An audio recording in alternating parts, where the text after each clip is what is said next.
Thank you very much, Healthcare Asia Awards. It is with deep humility and great pride that I accept this award, not just for myself, but in behalf of the extraordinary people who work with me at St. Luke's Medical Center in our 2 hospitals. The more than 10,000 strong workforce of doctors, nurses, and associates who show up each day with skill, with purpose, and with compassion. These are the true heroes of our daily lives. Central to our mission is the delivery of the best patient care that we can afford to our customers. Moving goalposts, we know, but we chase nonetheless every day in this infinite game that we call healthcare delivery. Thank you very much, everyone. Thank you, Healthcare Asia, for this honor, recognizing St. Luke's Medical Center in Quezon City.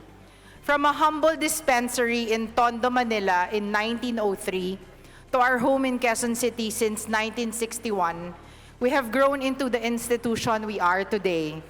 But tonight is not about our history or our size. It is about our people and our purpose.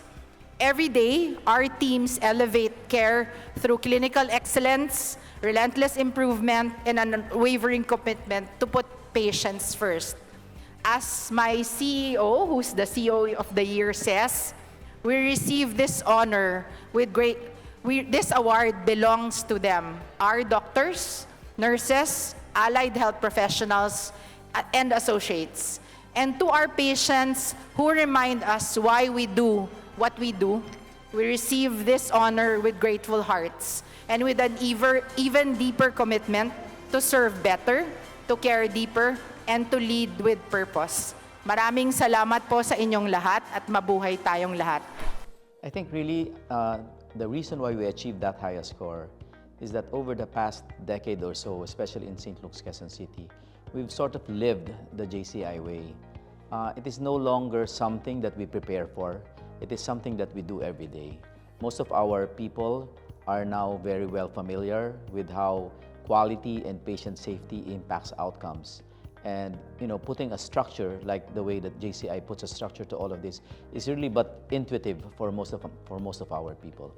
So for the 2 hospitals that I have, living the JCI principles is something that we do almost automatically. And I think that's key. It's not something that you practice, it's not something that you prepare for, it's something that you do day in and day out. And I think that's the reason why we got that highest score. St. Luke's has always stood for state-of-the-art medical care. We started a robotics program in 2010. At that time, robotics was very new in the Asia-Pacific region. We had to make an investment that was sort of a leap of faith of whether or not robotics as a field will take off in Asia. And I think that leap of faith has paid off very well for us. Over the past decade, we've accumulated a lot of knowledge, we've trained a lot of people, we've made a lot of lives better through robotic surgery. Now the vision of the institution is looking at surgery always through a minimally invasive lens, getting better outcomes, getting shorter hospital stays, getting less complications, and this redounds to just really a better patient experience for all of these patients who are undergoing surgery. In the future, we feel that robotics and minimally invasive surgery will be at the core of our surgical program. We feel it not as an investment, but really as an imperative. And that is really the way to go if we are going to push the boundaries of state-of-the-art, cutting-edge technology in medical care in the Philippines.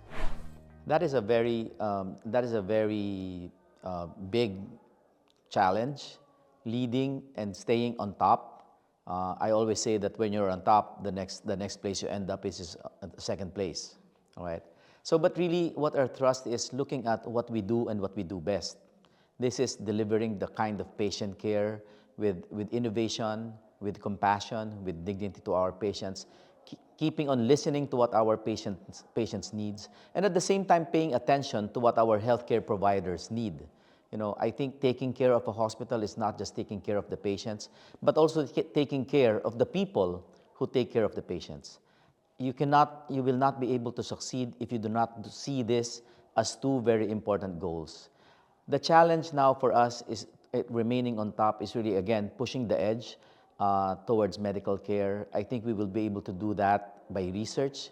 We will be able to do that with continued investment on cutting-edge technology, and at the same time, continuing investment in our people, both in training and both in the welfare of where they work. So taking care of the people so that they love their work will really translate into better patient care and better patient outcomes. That love eventually goes down to the front lines, to where the patients are. I think nobody wins the CEO of the Year by being the CEO.